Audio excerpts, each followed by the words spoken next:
Welcome back to Real Analysis. If you recall from last time, we were developing some of the notions involved in the topology of the real line. In particular, we defined open and closed sets, and we want to talk a bit about the relationship today. So let's just recall what it means for a set to be open. So a set E in a metric space X is open. What does that mean? It's open if what's true? If every point is good. If every point is an interior point. Okay, so that's a rather curious definition. So an example here might be you might have a set here in the plane. And to be an interior point means what? What does it mean for a point to be interior? Yes, Dylan?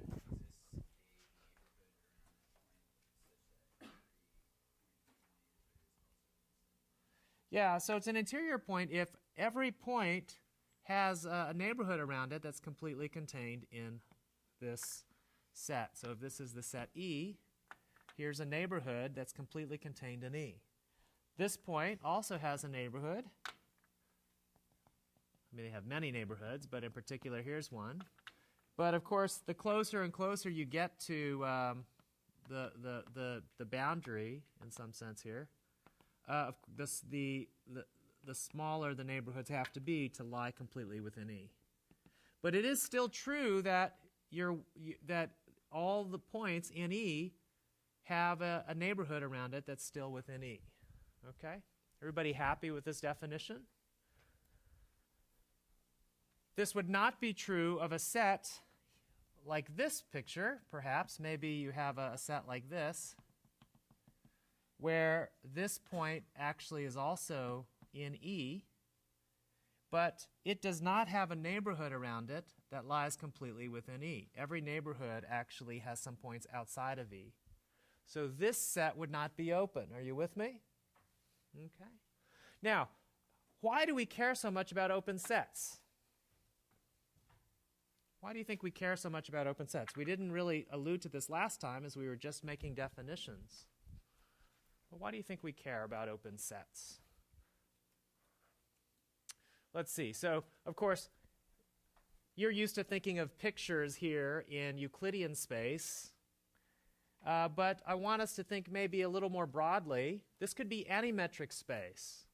And really what I'm saying when I say a set is open is I'm saying that if I take any point P, I can push it around a little bit. And it still remains within the set, E. Are you with me?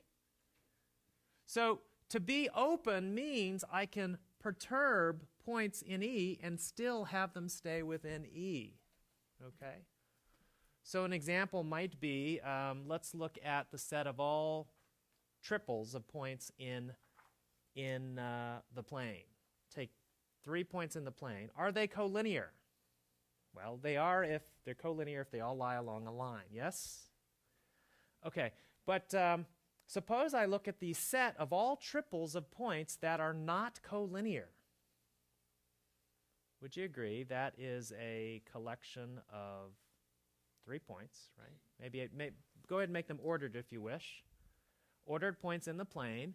That's described by 6 coordinates, isn't it, right? 2 for the first point, 2 for the second point, 2 for the third point. Okay, here's a question for you. Is that set, the set of all not collinear triples, an open set? Intuitively, yes, right? Because if 3 points are not collinear, if you perturb it a little bit, is it still not collinear? Sure, right? You might, if you're really close to being collinear, then you'd have to perturb it just, you might not be able to perturb it much, but you could still perturb it a little bit and still be not collinear, right? So that's the idea of, that's one of the reasons why the concept of open set is extremely important. It means you can push things around and it still lives in the set. Okay? Is that true of this point here? Push it around? No, it's not. You'll leave the set. Okay, so that's what it means for a set to be open. Good. What does it mean for a set to be closed? So that was one definition from last time. A set, let's give it a different name here. K is closed if what? Yes? Good. If K contains all its limit points. Okay. What's the big deal with a closed set? Oh, by the way, this if is the definition if. It means I'm making a definition. K is closed precisely when K contains all of its limit points. Why do you think it's important? Well, it's important for us to understand when a set is closed.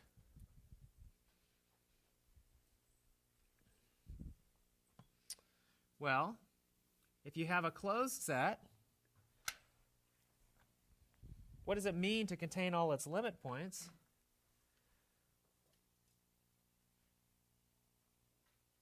Yes? In some sense, it's isolated from the space around it, because other things can't get arbitrarily close to it, because if they could, then they would be a limit point, and then they're already in the set. Okay. So you're thinking about this in terms of what it's not?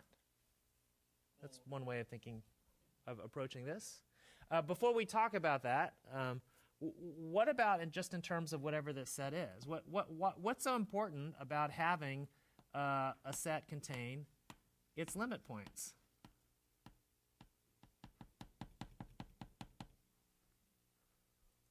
Well, it might be the case as we continue in our exploration of metric spaces that I'll have maybe a sequence at some point. We'll talk about sequences. And we'll want to know, does it actually have a limit, right? Okay. And if so, is that limit also in the set? Okay. So an example, of course, here is these are points, but we could also be talking, if you're a physicist or an engineer, you could be talking about functions, right? You have a bunch of functions, and you want to know, does the sequence of functions have a limit, right? It could be some waveform of some signal, right? Does it have a limit? We have to define what it means to be the limit of a sequence, but I claim that's very closely related to the notion of a limit point of a set. Okay, so if K contains all its limit points, that's going to be a very useful thing. Okay? Okay, that's just to give you some motivation for these concepts and why we're studying them so carefully. Okay, so at the very end of last time, I defined the concept of the closure of a set. So this was also a definition, but I'll repeat it here. So the closure of a set is a set together with all of its what? Limit points. So the closure of a set A it's defined to be, okay, the notation is A bar, and it's defined to be the set A together with all its limit points. And this prime notation means the limit points of A.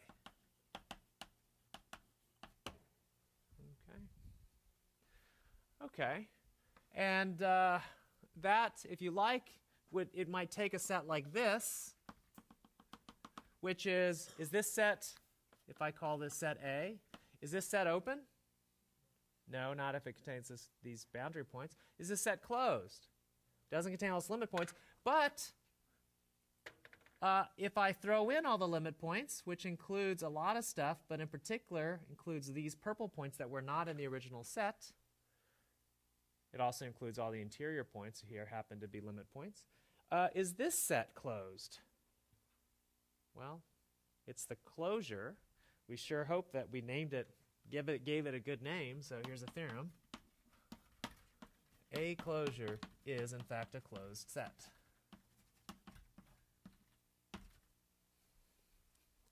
Okay, so why is it a theorem? Well, let's see why. It's perhaps not as obvious as it might first appear. And part of the problem is you want to show that this thing contains all its limit points. The set A bar contains all its limit points. But what is a limit point of A bar? Well, it's, whatever some point is, let's say, so if I want to show that A bar is a closed set, I want to show that if P is a limit point of A bar, then in fact it is in the closure. Sorry. If I want to show A bar is a closed set, I want to show what? I want to show that A bar contains all of its limit points. So if P is a limit point of A bar, then P is an A bar. Right, that's what I want to show. So here we go. Let me draw a fictitious point P. And if you don't mind, I'm just going to blow this picture up because it might be useful here to just make this thing appear plausibly not true. So does everybody see that A bar is the stuff is A together with the stuff the purple extension here? Okay. And now our question is, if I take a limit point of A bar, is P in fact in A bar? So what does it mean to be a limit point of A bar? So consider a limit point, consider P a limit point of A bar. Okay, help me out here. P is a limit point of A bar, meaning if I take a what? Neighborhood, some neighborhood or any neighborhood? Any neighborhood, it will contain a point of what? A bar. Do you see that? That might not necessarily mean it contains a limit point of A. That's the worry. You with me? But our goal, of course, is to show, so we want to show P is in A bar. Would we agree this is the goal? What does it mean to show that P is in A bar? We can either show that P is in A or P is a limit point of A. With me? Okay, so here's the picture that secretly can't happen. It cannot happen this way. Here's a neighborhood of P that is not a limit point of A, and it's not in A, right? This is, we want to show that, in fact, anytime you take a neighborhood of P, if it's not already in A, then what? It actually contains a point of A. That's the goal. Everybody with me? Okay, so let's just do that. Tell me why, if I take a neighborhood of P, that it must contain a point of A. All I know is that it contains a point of what? Of A bar. So let's start with that. So consider any neighborhood. Consider a neighborhood N of P. Remember our goal. Our goal is to show that this neighborhood contains a point of what?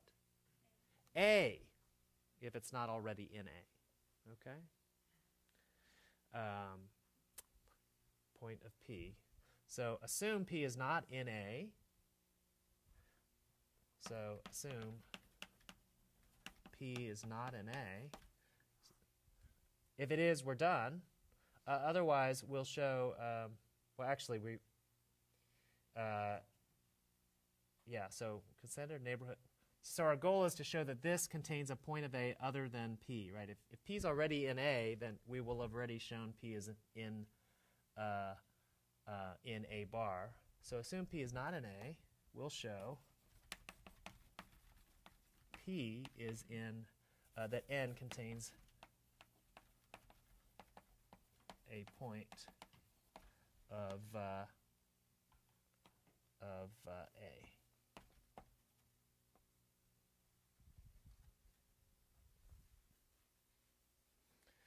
Okay, so let's proceed.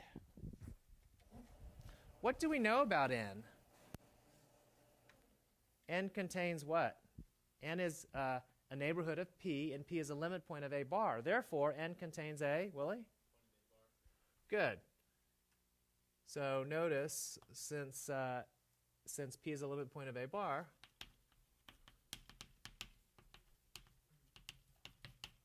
N contains a point. Let's give it a name. How about Q of A bar? Good. So let's give this a name here. We'll call this point Q, and it's sitting maybe right here. Happy? Okay, great. So we have a point Q of A bar. We're trying to show that this neighborhood N contains a point of A. Do you see how we might do that? Yes. Yes, remind me your name. Lindsay, yes.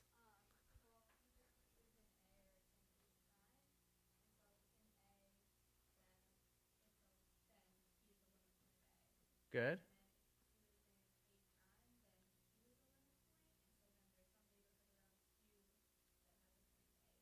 Ah, interesting. So if Q is already an A, we're done.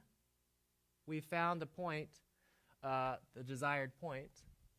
That's what Lindsay's saying. And otherwise, if it's not, if it's more like this picture, what Lindsay is saying is Q, that N contains a what?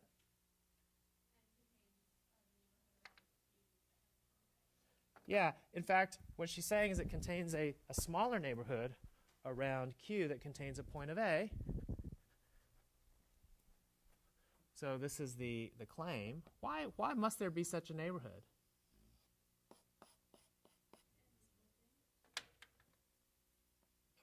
Why must there be such a neighborhood? This point, we'll call it Q prime.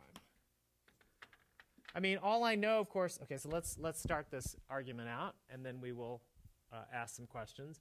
N contains a point Q of A. So if Q is in A, not N contains a point Q of A bar. If Q is in A, we're done. We found the desired point. That was this point that we desired. In fact, if you want, maybe it's, I might give this a name. I'll call it Q bar, a Q prime. Set Q prime equal to Q. Otherwise, if Q is not an A, Lindsay says there must be a neighborhood that does what? Well, Q is a limit point of a Q. If Q is not an A, then Q is an A prime, right? Q is the limit point of A.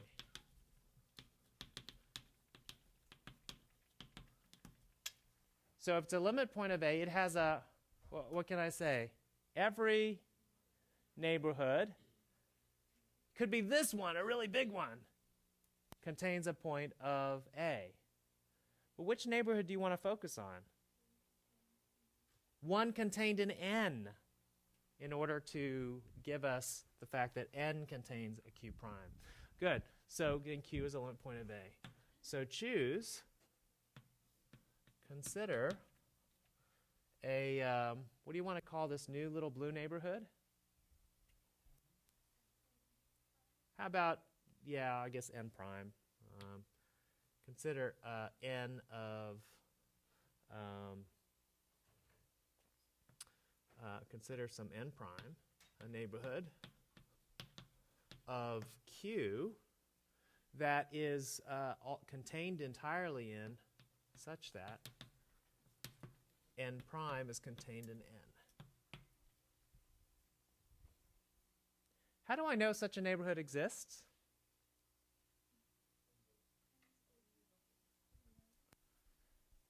N is open. Ooh, interesting. Interesting. Is N open? It is open, it's true. Neighborhoods happen to be open, but how would we show that? This is an important fact, actually.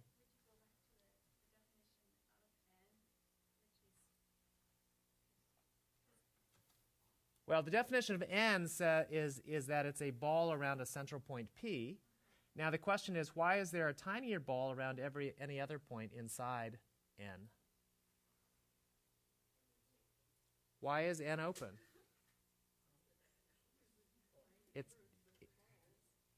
Well, we define neighborhoods as open balls, but open balls around a particular point P, right? So why is it true that around any other point there's an open ball, a tinier open ball? Do you see there is something to show here? Why is this? Okay, so I'm going to come back to this, but let me at least write this, your justification, which is true. Finish this argument and we'll come back to that. Okay, so this rests on the fact that such that n prime is in because, or I'll say can do because neighborhoods are open. Nice. Once you have that, then we found Q prime. So Q prime is in N and the desired point. Once again, we've established that N contains a point of A. So we're done, right? I think this is the end of our argument. Is everybody happy with that? Have we found a point inside N that's in A? Yes. What does that mean? That means that P is in fact if it's not in A, it's a limit point of A. If P is not in A, it's a limit point of A. That's exactly what we wanted to show. Okay, great. Let's justify the fact that, so here's a little lemma that we used without thinking almost. Neighborhoods are open.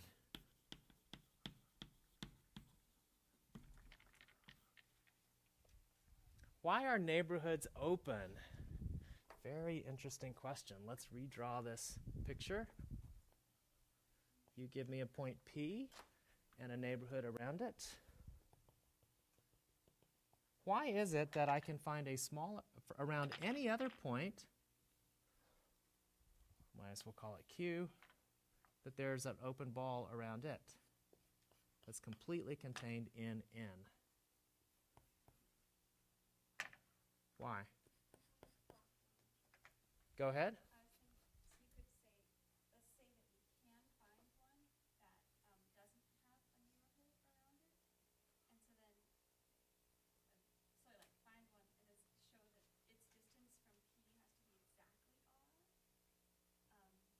Okay, you want to do this by contradiction? Yeah. Okay, let's try to avoid that, only because I don't think we actually need it, but you certainly could do that. Let me just ask you a question. Being this neighborhood means that there is a radius r that defines it. Would you agree? Good. What can you say about the distance from P to Q? It's less than r. Yes? So, I don't know, let's give it a name. So I don't have to rewrite it again. Let's call this distance, let's call the distance A. So I'm going to define A to be the distance from P to Q, and we'll note that it's less than R. Okay, I just made that a sentence by saying, note, this is less than R. Good. What's the radius you would suggest that would work here? R minus A, is that positive? Yes, because A is less than R, yes? Okay, good. So let's call this radius that you want to suggest, call it, what do you want to call it? It's a radius, so let's label it by R. How about R prime? Let's let R prime be R minus A. And now what's your claim? The claim is anything that's distance less than r prime from Q is going to be distance less than r from P. Why is that true? Triangle inequality, yes. So this is really where we're using the metric. It's really important that we're in a metric space, otherwise this notion would not be, this neighborhoods wouldn't necessarily be open. Okay, so here we go. It's important that you have a triangle inequality in order for neighborhoods to be open. So the claim is that the n sub r prime around Q is completely contained in n sub r around P. And you can check this if the distance from, let's give it a name, some point x, from x to Q is less than r prime, then the distance from x to P is, help me use this fact.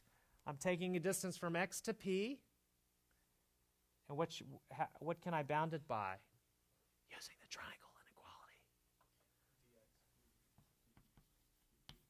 inequality. dxq plus dqp.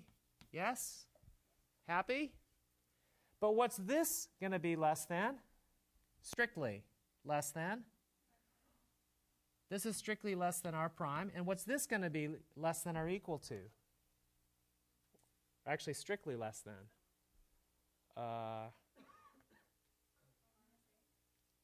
Let's see, P to Q, yeah, less than R minus, it actually equals A, thank you. And A is R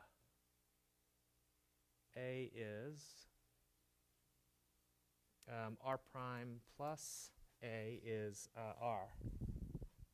This is by definition R. But the important thing is we had a strict less than here, and this is less than this. And this statement justifies the claim.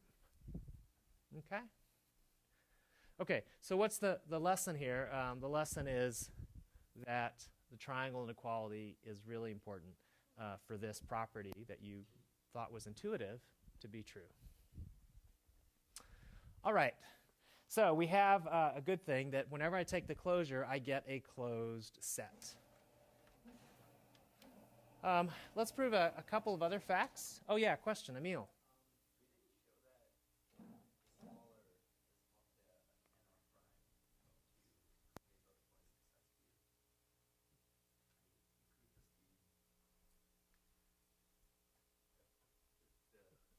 So the question is, you didn't show that the blue set contains any other points.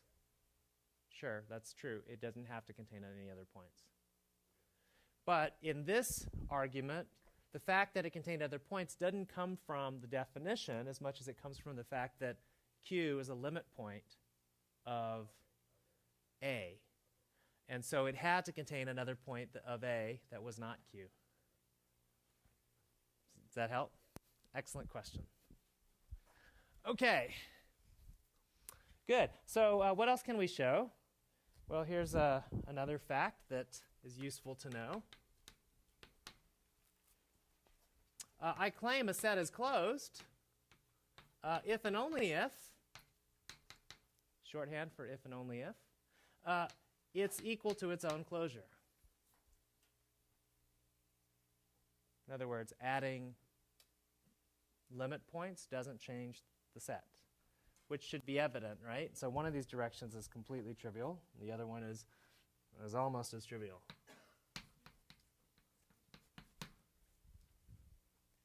So if E is closed, then in the forward direction, what we have is E prime, the set of limit points is in E. So E union E prime is contained within E. And that just means that E closure is in E. So, but E is clearly in E closure. So, since E is clearly in E closure, E equals E closure. Nice. And then in the reverse direction, Suppose E does equal E closure. Well, then E contains all its limit points. Implies E contains all its limit points. Okay. Everybody happy with this? Each time you learn a new theorem, of course, you should sit back and ask yourself, does it intuitively make sense? And this one probably pretty easily does, right? You close something and it doesn't change, and it must have been closed to begin with. Here's a nice fact about closures. Suppose you have a set E that's contained in a closed set F. Well, then I claim that the closure of E, what do you think I can claim about the closure of E? It's also in F. Then E closure is contained in F. Oh, interesting. What this is saying is, in some sense, we know E closure is a closed set, yes? And any other closed set that contains E must contain the closure. So in some sense, the closure is the smallest closed set that contains E, right? So the moral of the story here is E closure is the smallest closed set containing E. Everybody see why this theorem is saying that? You can't, any other closed set must contain the closure. And the proof is actually pretty straightforward. Can anybody see what the proof is?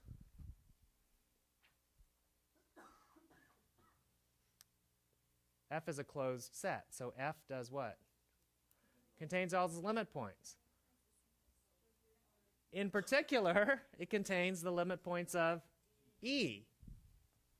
So it contains E closure as well. So P, so here's another way to say it. P, if P is a limit point of E, P a limit point of E, wouldn't you agree that means that P is a limit point of F? But F contains all its limit points.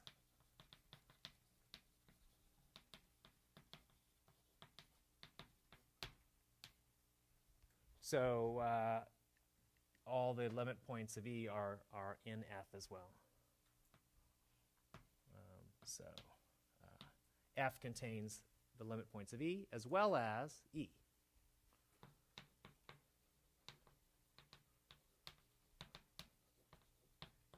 And E. Done. Okay. Okay. Any questions about closures? So this is an important some important facts to note. Okay, let's talk about the relationship between open and closed sets. What is the relationship? We have this rather curious definition for open, curious definition for closed. They don't really seem all that related, and yet I claim there's an intimate relationship between a set that's open sets and closed sets. So what's the relationship?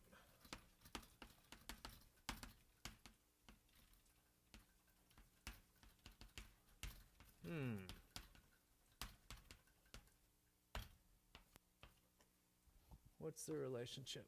Let me prove a lemma that will perhaps help us see some things.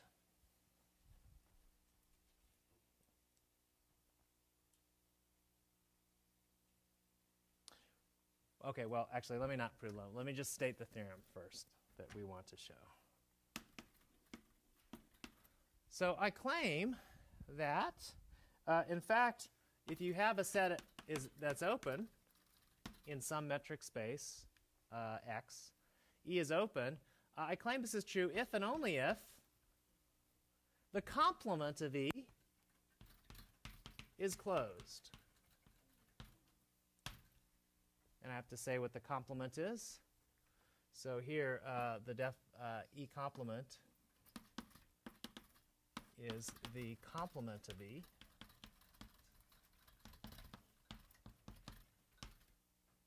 And what that means is it's defined to be the set of all points that are not in E. So they're in the metric space X, but not in E. So the definition is E complement is basically X minus E, where X is the metric space that you're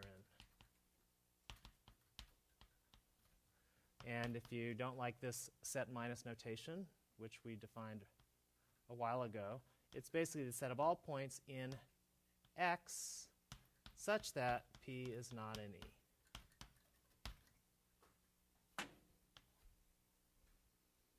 So what we're saying in this picture is, if you look at everything outside the set E, that's a closed set.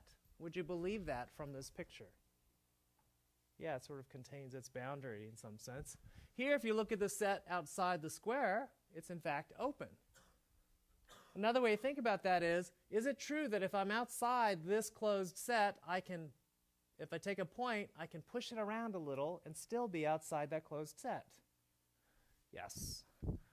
So let's see if we can justify this this fact. So why is this theorem true?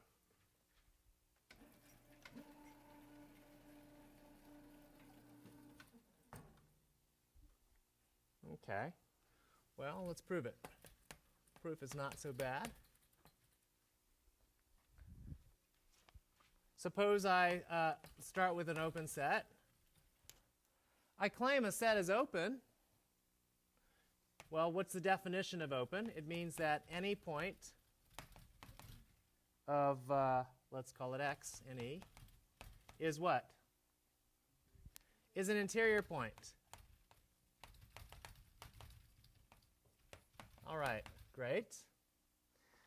But what that means, this is equivalent to, means that for any neighborhood, for any X in E, there exists a neighborhood N such that, neighborhood of X, such that what's true about the neighborhood?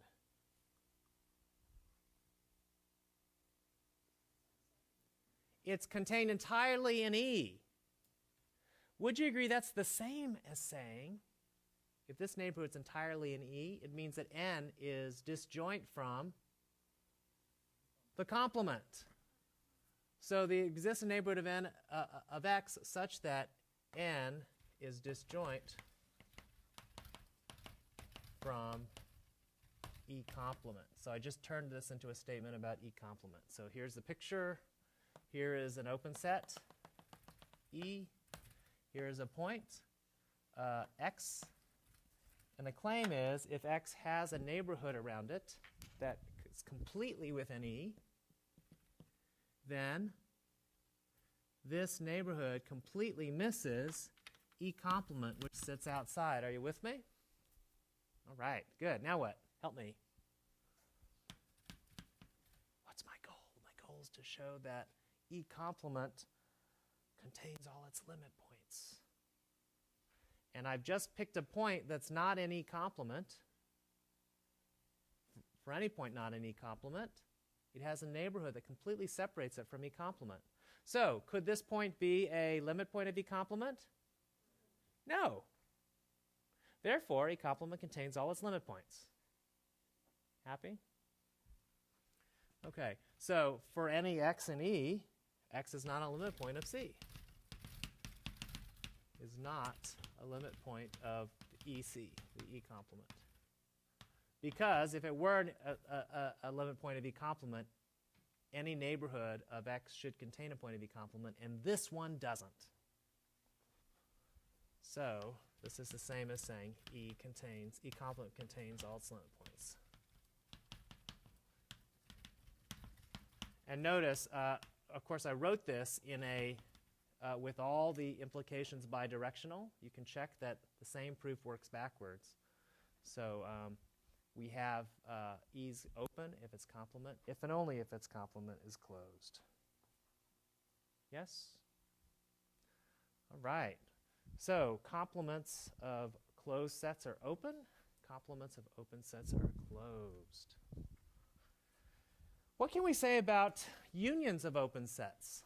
There's a question. Let me, I think I'm going to erase this board.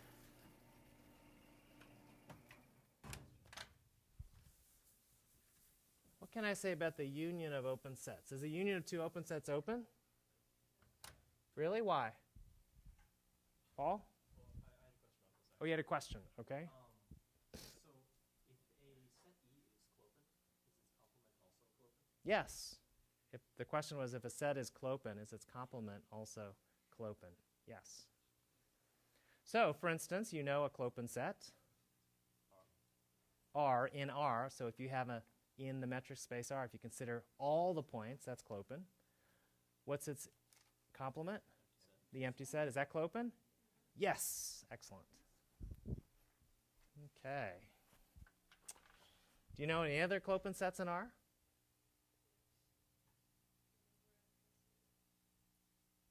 Is that clopen? I don't think that set is a open set. It's closed. It's not open. What's that? Are the rationals an open set? Well, to ask if it's clopen means to ask if it's closed and open. First of all, is the rational set of rationals a closed set? No, why not? Doesn't contain all its limit points, right? You can approach the square root of 2 using rational points, right? Okay. So it's not closed. Are the rationals an open set? If I perturb a rational, will I necessarily remain rational? No. Or, if you like, is around any rational, can I find an open set consisting only of rationals? No. So the rationals are not an open set either. They're neither closed nor open. Which also means, I guess, their complement's neither closed nor open, right? By that theorem. Okay, good. So let's talk about the unions of open sets and closed sets. Is the union of two open sets open? Yes, why? Give me an argument. Jenny?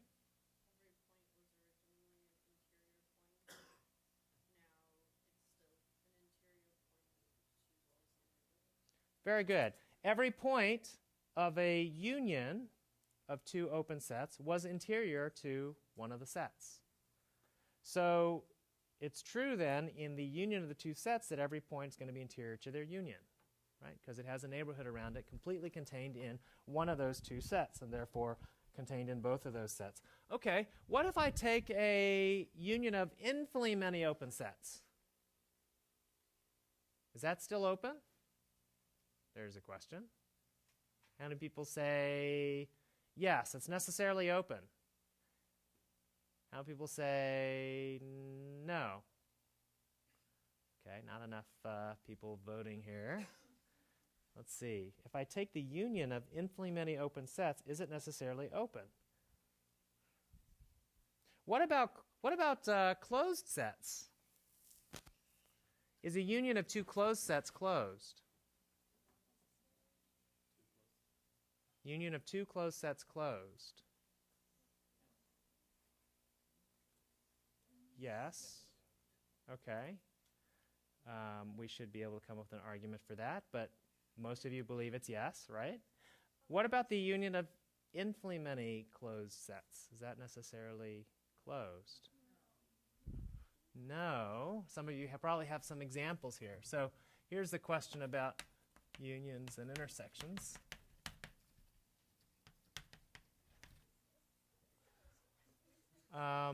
Let's look at some examples here. Maybe this would be illuminating.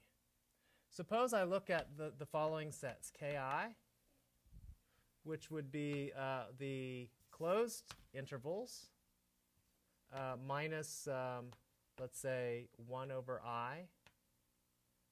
I don't know why I chose the letter I, but okay. It's just harder to write. Minus 1 over I to 1 over I. That's a closed interval.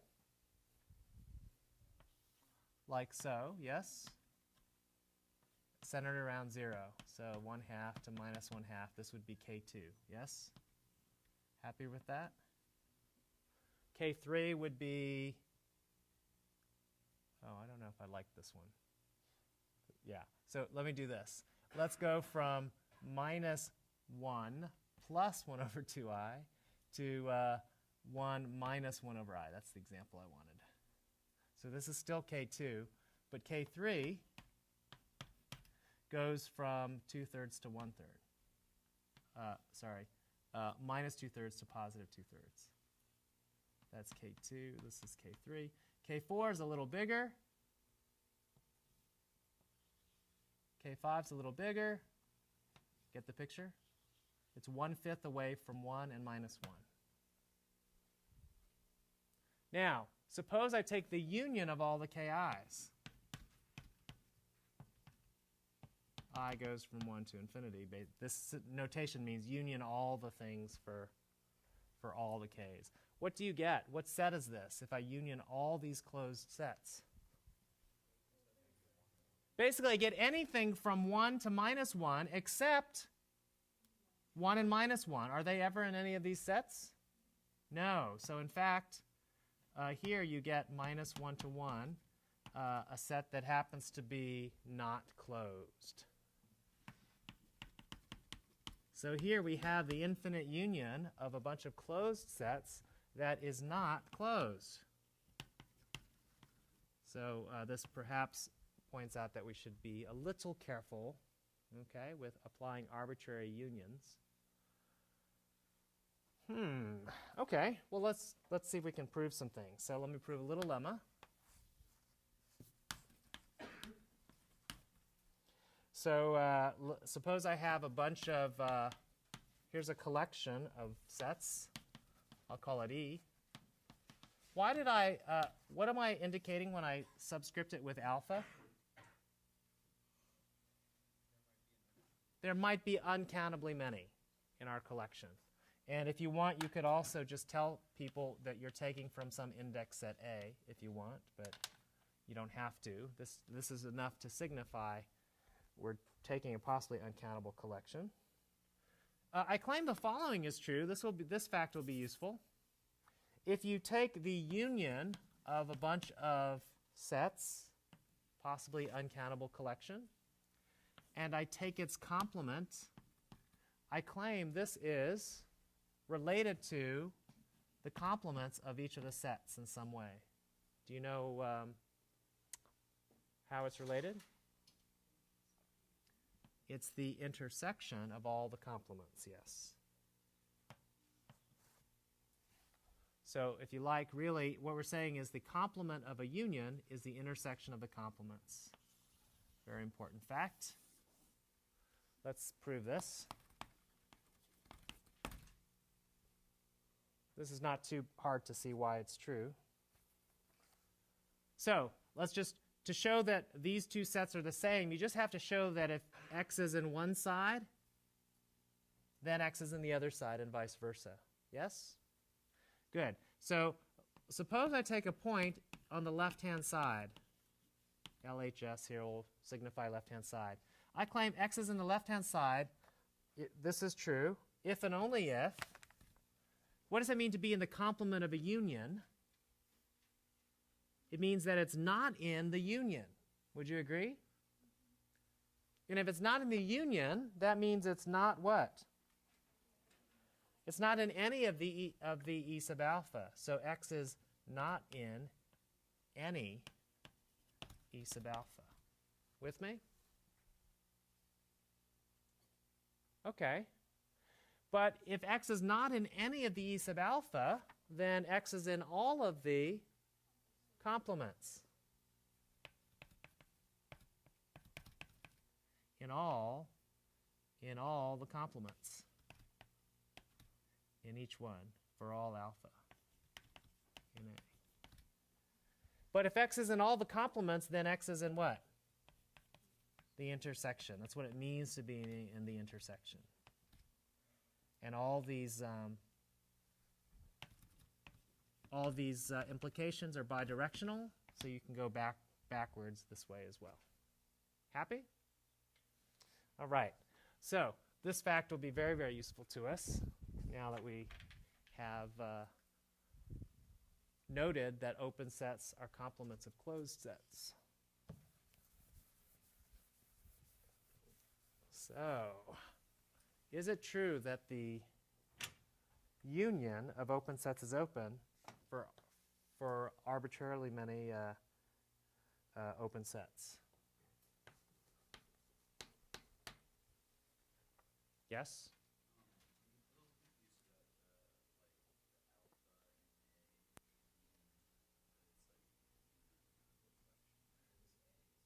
A is an index set, if you like. It's like normally when you're used to thinking of index sets that are natural numbers, right? So each of you has a bank account, right? And I label the bank account by that's the first one, that's the second one, that's the third one, that's the fourth one, etc. So the index set is 1, 2, 3, 4, ... Here we're going to label every set by some huge index set that may not be countable. It could be one for every real number, right? Every real number has a bank account, and I'm going to label it by the real number that it's associated with, something like that. Okay? Okay, but for the most part, you don't have to worry too much about it. We just think of this as any possible collection, and that alpha is just reminding me it doesn't have to be countable. Okay, so here's a theorem. It's a 4-part theorem. So the claim is that the arbitrary union of open sets,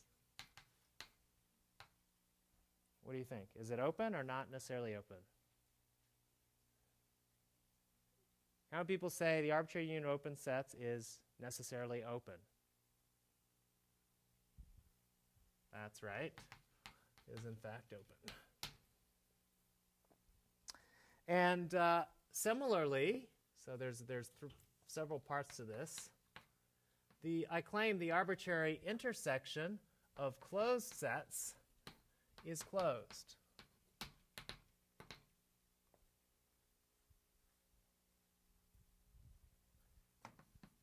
Now, what if you take a finite intersection of an arbitrary intersection of open sets? Is the arbitrary intersection of open sets open? How many people say yes?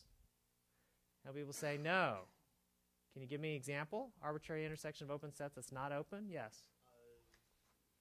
Set of open sets that are all completely disjoint from each other except for a single point that they all share. Their intersection will be just that single point and a single point. Can you give me a specific example?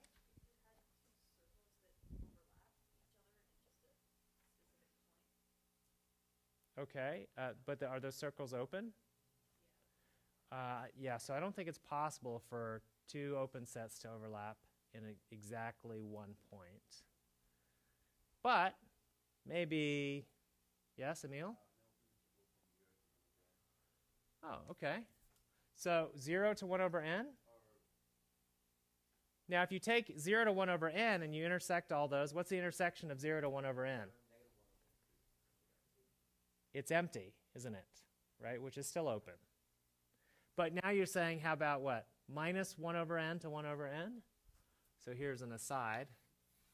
Check this out. If I take the intersection of minus 1 over n to 1 over n goes from 1 to infinity, the claim is that this is what's inside every set from minus 1 over n to 1 over n. The only point in all these sets is what? 0. Is this an open set? No, it's not open. But each of these is open. So the arbitrary intersections of open sets not open, but if you only take finite unions, finite intersections of open sets of open sets is open. And the corresponding fact is that the finite union of closed sets is closed. Okay, very, very important facts about open and closed sets. So let's see if we can't give some justification for this. So you're going to help me do this proof. Let's do part A.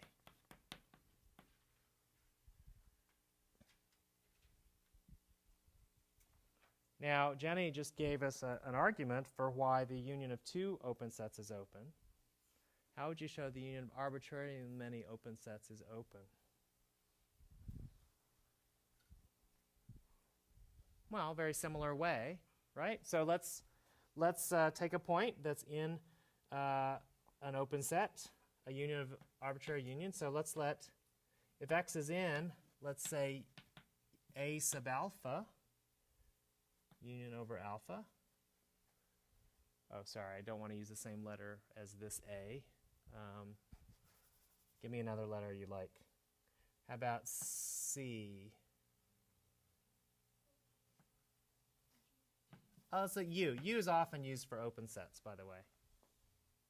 It's customary to use U for open sets. Oh, that kind of looks like the union symbol, though, doesn't it? I'll be very careful. I'll give every U a tail. Is that okay? How's that? Okay, here we go. Suppose these are open. So I'm just going to say that each of these is open. And it's a union. What does it mean to be in the union? Well, that means that the point is in one of these sets, right? Now, what our goal here is to show that every point in X in this union has a neighborhood around it that's completely contained inside this big thing. And the strategy is, oh, well, this means it's in one of the things, and that has what? A neighborhood that contains this and is completely inside. So that's the goal here. So we're just going to say this then. This means that X is in some U sub alpha, and which is open. So that has an interior. It has a neighborhood around it because it's an interior point, which is an open set. So X has a neighborhood. Let's call it N. That completely N sub X, such that X is in N sub X, which is completely contained in U sub alpha. But now what? U sub alpha is inside what? The union.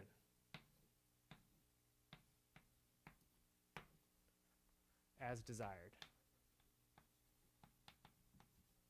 What did I find? I found a neighborhood, which gives, so if you want to help the reader, you might say, so we found, so we have the desired neighborhood. Everybody happy with that? Yes, question.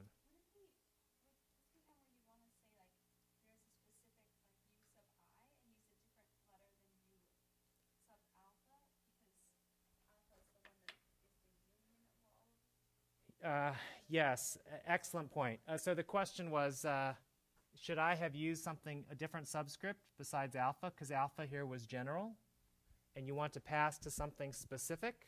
That's the question, right? Yeah, and the answer is you could do that. It clutters things up a bit, so people traditionally don't, if it's clear. But if you want to make it very, very clear, you might pick a specific alpha. And you wouldn't call it I because that makes you think of a countable index. So what you do is you take alpha and you might give it make it look different from the generic alpha. Some people might put a naught, which is also troublesome. or you might put a hat. It just clutters things up a bit. So that's different than this alpha. Yeah, I see, that is something to worry about. If you like, or you might even just call this U sub beta. But then you'd have to indicate that beta is in A. Yeah. But if you just like put a hat for some U alpha. Yeah, that would be clear if you did that. Okay, good. How do you prove part B? Help me out here.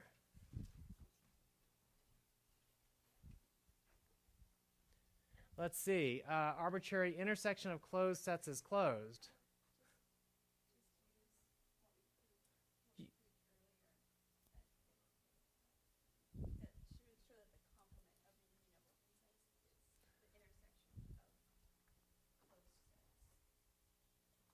Okay, good. So let's put the ingredients together. You could certainly do this directly from the definitions, but we've already done some work.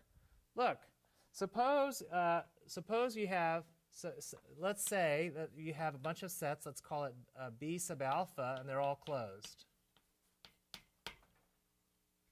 What's true about the complements of the B sub alphas? Then the complements are open. Let's call those U sub alpha. Why not? Then the U sub alpha, which are the B sub alpha complements, are open. Yes? Excellent. Okay, help. Use what? Use this lemma, which would apply to what?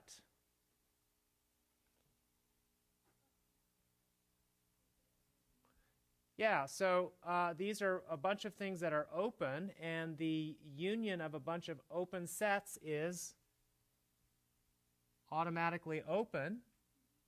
So its complement is closed, but isn't the complement, isn't U sub alpha complement just B sub alpha? So use the lemma, noting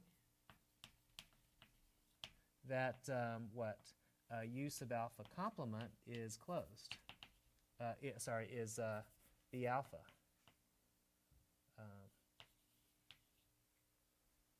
So that's the right-hand side, and the left-hand side is basically the complement of an arbitrary union.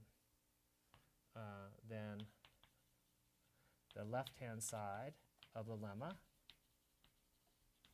is the complement of an arbitrary union.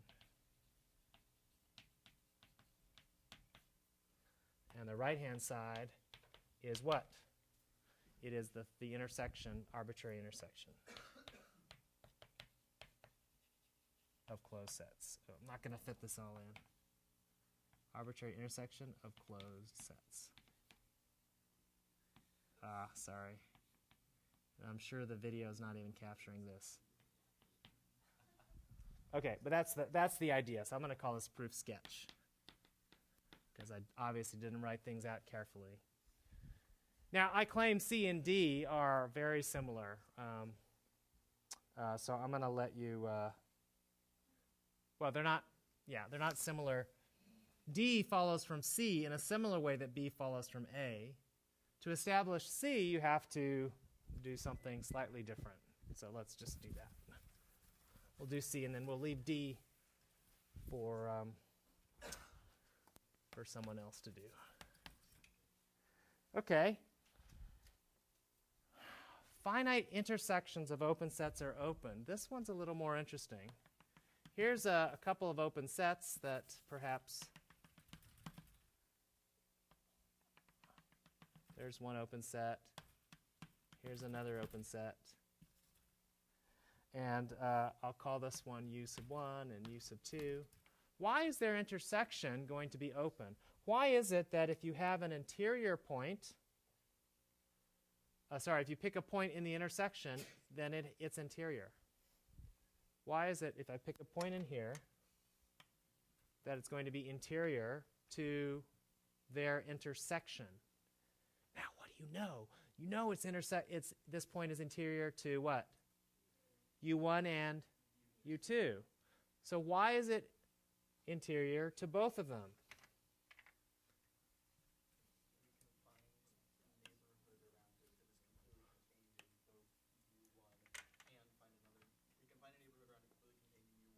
Good. Here's one that's completely contained in U1. Find another one completely contained in Here's another one completely contained in U2.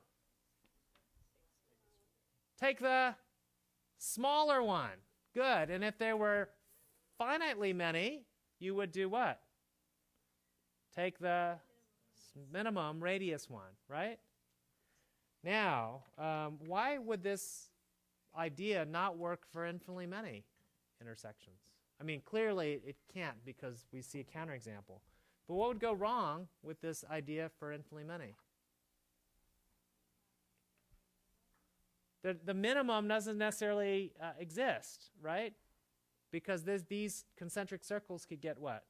Smaller and smaller and smaller and smaller. So it doesn't have a minimum. It has an infimum, but it's not going to be greater than 0. That's the problem, right? Okay, great. So this is the sketch here is there exists a neighborhood R sub I of X for each A sub I. Oh, sorry. What do we call it? U sub I. So take let's let R be the minimum of the R1 through R sub n.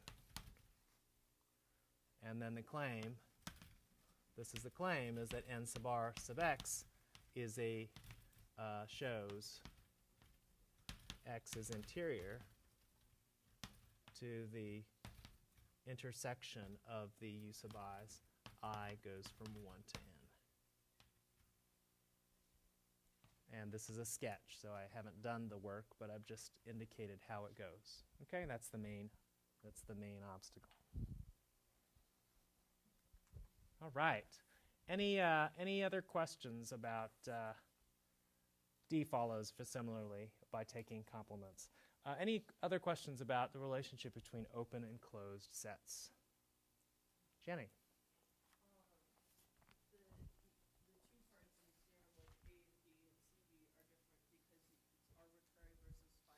That's correct. If you were to say somehow define variably, is there some difference between maybe using countably many versus uncountably many or something like that? Okay, so the question for the people listening on the video was, is there some distinction? This theorem indicates a distinction between finite and arbitrary. Is there some finer level of distinction that involves countably many unions and uncountably many unions? And the answer is no, not as pertains to unions and intersections. Yeah,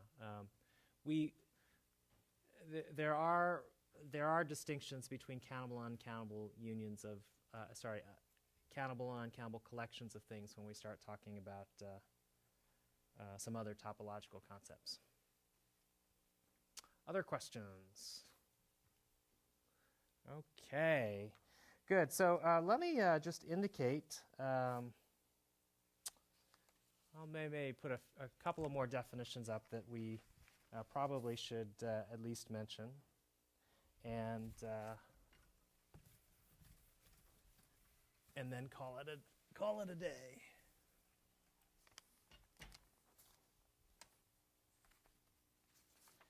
So here's a definition that we should probably say. I think I might have said this last time, but not written it down carefully. So what does it mean for one set to be dense in a metric space X in a metric space X?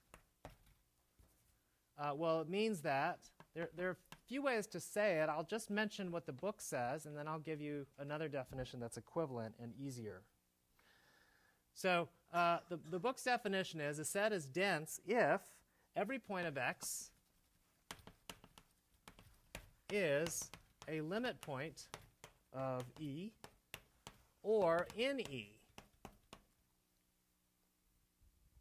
Okay, so an example of this would be, save a little room because I'm going to give you an alternate definition. Q is dense in R. Because isn't it true that every point of R, every real number, is a limit point of rationals or a rational? Yes. Okay. That is true. But here's another definition. So another way to say this is what?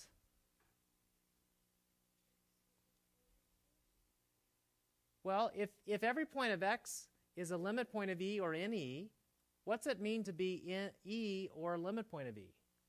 In the closure. So another way to say it is, you could say, if E closure is x. Would you agree with that? That's equivalent. Yes? Or, so I'll make this a biconditional because you can show that. There's another way of saying what it means to be dense. If E closure is x, that means that any open set, I claim, any open set in X contains a point of E. That's what it means to be X to be a limit point. You give me any point in X, and then any open set around it, I claim will contain a point of E. That's what this means, right? So might as well just say take any open set. So every open set of X contains a point of E. And this is probably an easier way to think about what it means for one set to be dense in space X. Okay.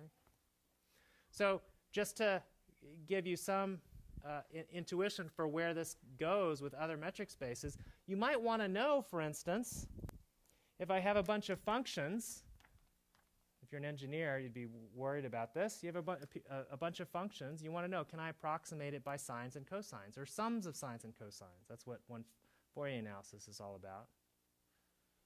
Oh, well, that's in some sense saying, is a certain subset of functions dense in a whole space of functions, right? Are the polynomials dense in the set of all continuous functions? There's a question.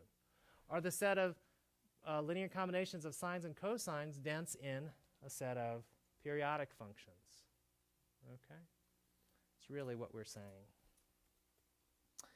Okay. That is probably a good place to stop.